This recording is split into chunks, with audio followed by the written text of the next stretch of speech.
Hey weirdos, this is Evan Jarvix with Make Oklahoma Weirder, and this is your local music vlog for the week. Pardon the cough drop, my voice is giving out. And this is like take 7. I'm having a hard time getting through this one this week. There's just so much to talk about. But I gotta do it.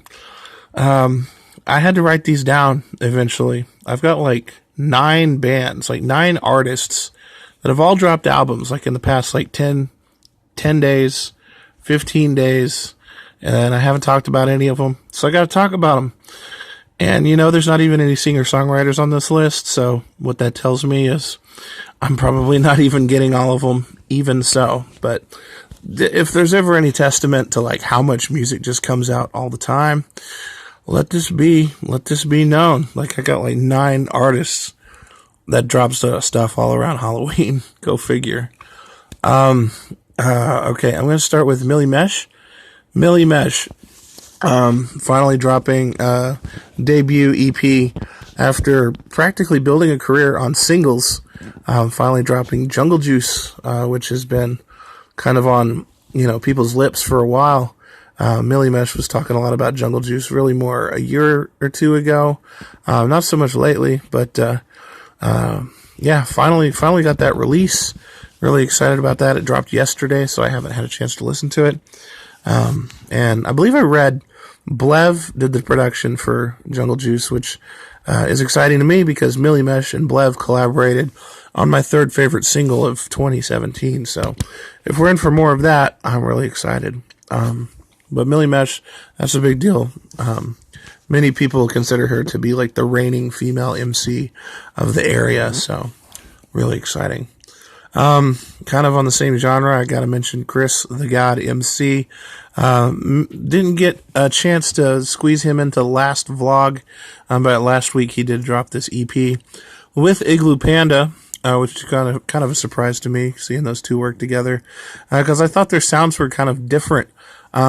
And, the collaboration is kind of different, but I like what I hear. It's different, but it's also cool, and it's still Chris, with his, legendary wordsmithing. If you don't know Chris, the God MC, he's been around for quite some time, kind of a legend in the East Side Oklahoma hip-hop scene, or just in the community in general. Been putting stuff out forever. Seems to be dropping a project at least a project every year.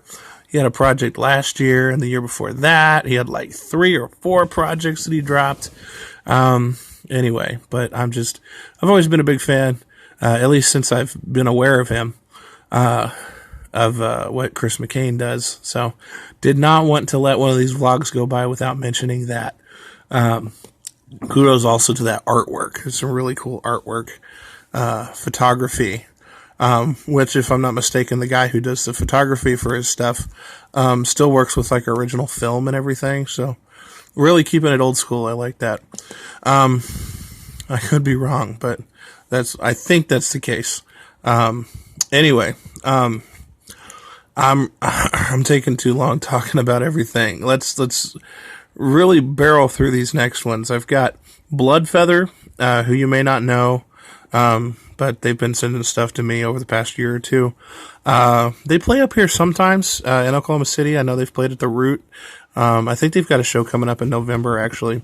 But they dropped an album, a full-blown album on Halloween.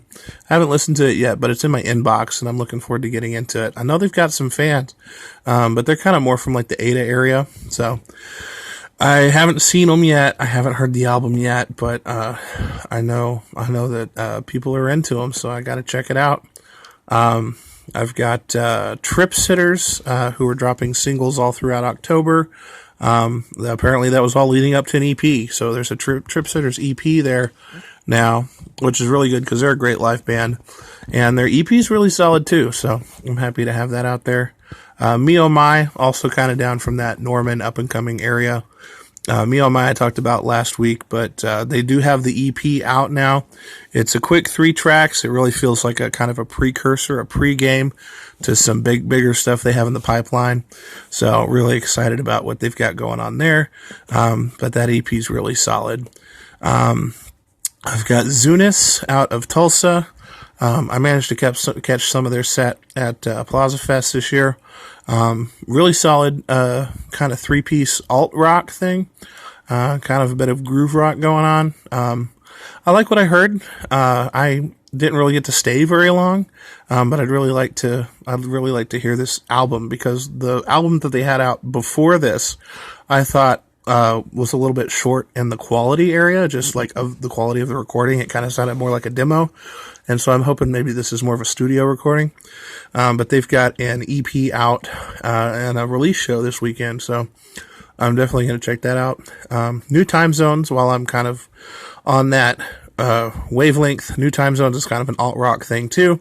Very tight live performers. I like them a lot. Kind of from the Tulsa and Stillwater area, but, they come down to OKC.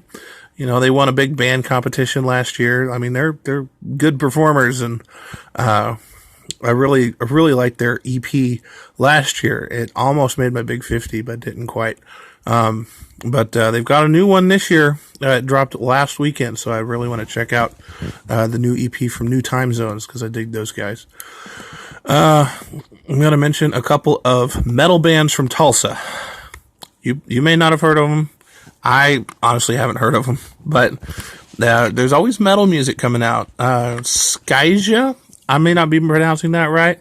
It's SkYsia. They've got a big release happening at the Vanguard, which I love the Vanguard. Vanguard's great, Tulsa venue. And they've got a really stacked lineup for this release. But they've got an EP dropping. And then there's Disparity Gospel, who I honestly don't know anything about, but I saw Starship Records talking about them, and I really like Starship. If you're ever in Tulsa and you haven't been to Starship, just check out Starship, just to check it out. It's kind of like a local record institution in a way, like they're a local record shop institution, I should say, with like lots of band shirts and stuff. But they're also really good supporters of local music of all genres, which is really nice and really important. So I really like what Starship does. But they were talking about the new Disparity Gospel that came in, and I was like, what is this Disparity Gospel that you speak of? And I listened to like the first half of the album.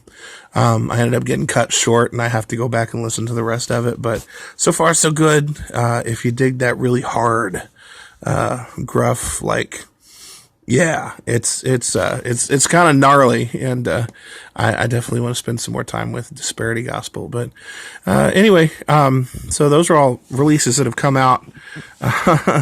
It's ridiculous. Can I also mention Dillon Chase real quick?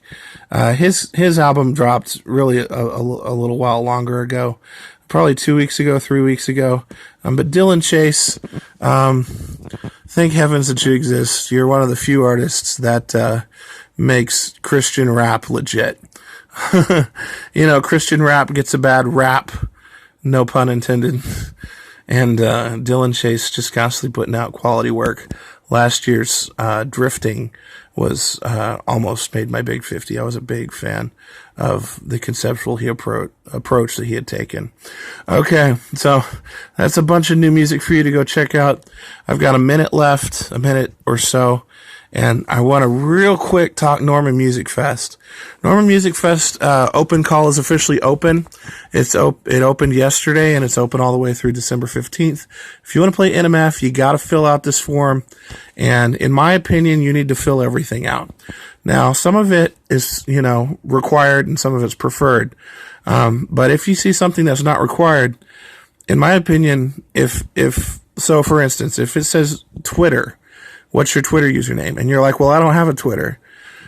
Instead of leaving it blank, maybe go open a Twitter account, because it's really important for Norman Music Fest to actually engage with you over social media, to be able to tag you in posts, to actually send people who follow them to your page. Even if you don't engage that much with it, you should at least have an account. So have a Twitter name. If you don't have a Twitter name, go make one. Same goes for website. Same goes for like a Bandcamp. Open a Bandcamp account if you don't already have one. Like, this can only help you to be more geared for Norman Music Fest, and to be more engaged, and to be selected. I'm out of time.